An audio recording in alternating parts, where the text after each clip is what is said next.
पिछले एक हफ्ते में मेरी कई सारे लोगों से बात हुई है जिसमें वो लोग सिर्फ ऑटिज्म समझ करके कई चीज़ों का ट्रीटमेंट करे जा रहे हैं। उसमें काफ़ी सारी उनको असाइनमेंट एक्सरसाइजेज, टंग एक्सरसाइजेज, जॉइंट कंप्रेशन, पता नहीं क्या कुछ चीज़ें एडमिनिस्टर की गई हैं और वो उसको ट्राई कर रहे हैं। एंड उन्होंने ये बताया कि कुछ लोग 2 महीने से, कुछ 6 महीने से, कुछ 1 साल से, कुछ 2 साल से ये सारे प्रोसेस कर रहे हैं, फिर भी बच्चे में इम्प्रूवमेंट दिखाई नहीं दे रही।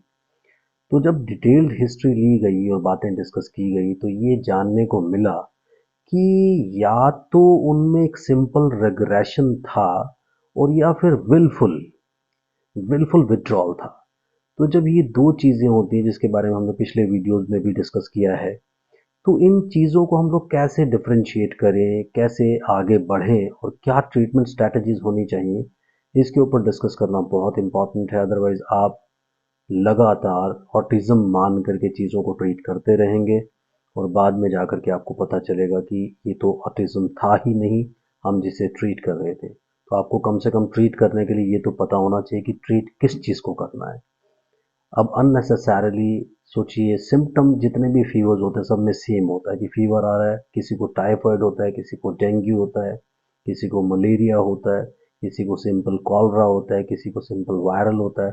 लेकिन सब चीज़ में एक चीज़ कॉमन होता है, फीवर। अब फीवर का ट्रीटमेंट थोड़ी करना है, प्रॉब्लम का ट्रीटमेंट करना है जिसकी वजह से फीवर आ रहा है।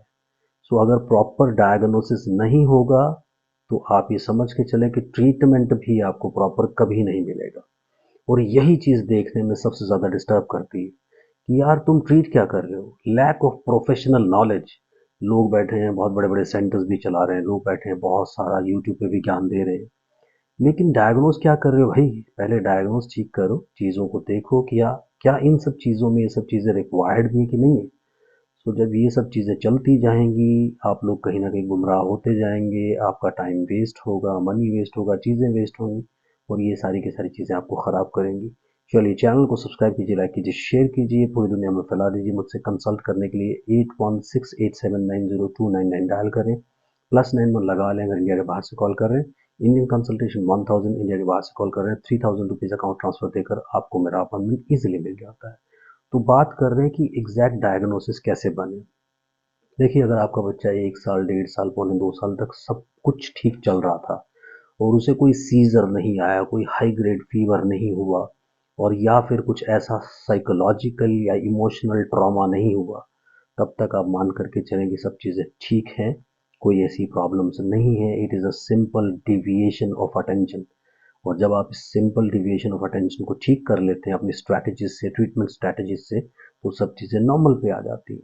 लेकिन अगर आपको लगता है कि 2-3 चीज़ें देखना बहुत इंपॉर्टेंट है। अगर कोई इमोशनल ट्रॉमा हुआ है, यानी बच्चा कहीं ना कहीं इमोशनली अपसेट हुआ है आप लोगों से, यानी आप लोगों ने प्रॉपर टाइम नहीं दिया। स्पेशली ये पीरियड होता है जब 1 साल से लेकर के 3 साल के बीच में आप बच्चे को प्रॉपरली अटेंड नहीं कर पाते हैं, अपनी जॉब्स में चले जाते हैं, अपने कामों में चले जाते हैं, उस पर पूरा ध्यान नहीं देते, तो तब ये सारी की सारी चीज़ें देखने को मिलती हैं। अदरवाइज ये सारे के सारे चेंजेस नहीं आने चाहिए। तो ये सारे इमोशनल और साइकोलॉजिकल एंगल से देखे जाते हैं और इमोशनल साइकोलॉजिकल ट्रॉमा कोई भी हो, उससे विड्रॉल हो सकता है, दैट इज़ विलफुल विड्रॉल, जिसमें बच्चा आपकी तरफ ध्यान नहीं देगा, नेम रिस्पॉन्स नहीं करेगा, आपके पास नहीं आएगा, आपसे रिलेट नहीं करेगा, सोशलाइज नहीं करेगा बाहर जा करके, या फिर बहुत ज़्यादा ओवर पोजेसिव हो जाएगा आप सब लोगों को लेकर के, स्पेशली मदर्स को लेकर के। तो ये अगर आपको सिम्टम सारे के सारे दिखाई देते हैं और आपको पता है कि हिस्ट्री में ये हुआ है, तो आप मान करके चलिए कि ऑटिज्म नहीं है, ये सिंपल साइको बिहेवियरल डिसऑर्डर है जिसको साइकोलॉजिकल एंगल से आपको ट्रीट करना पड़ेगा।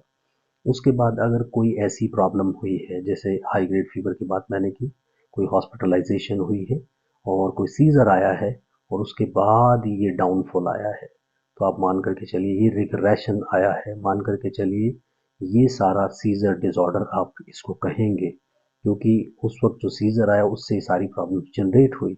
फिर भी आप इसे ऑटिज्म की तरफ मत लेकर के जाइए क्योंकि सब चीज़ें नॉर्मल चल रही थी। उसके बाद तीसरी चीज़ होती है कि टीवी, मोबाइल फ़ोन ये सब बहुत ज़्यादा देख लिया, तो फिर आप जो डायग्नोज करते हैं उसे वर्चुअल ऑटिज्म बोलते हैं लोग, लेकिन मैं वर्चुअल ऑटिज्म में बिलीव नहीं करता हूँ। अगर आपने जल्दी देख लिया है तो डायग्नोसिस बनाने की बजाय सीधा ट्रीटमेंट पे कूदिए और उसको जल्दी से जल्दी ठीक करने की कोशिश कीजिए।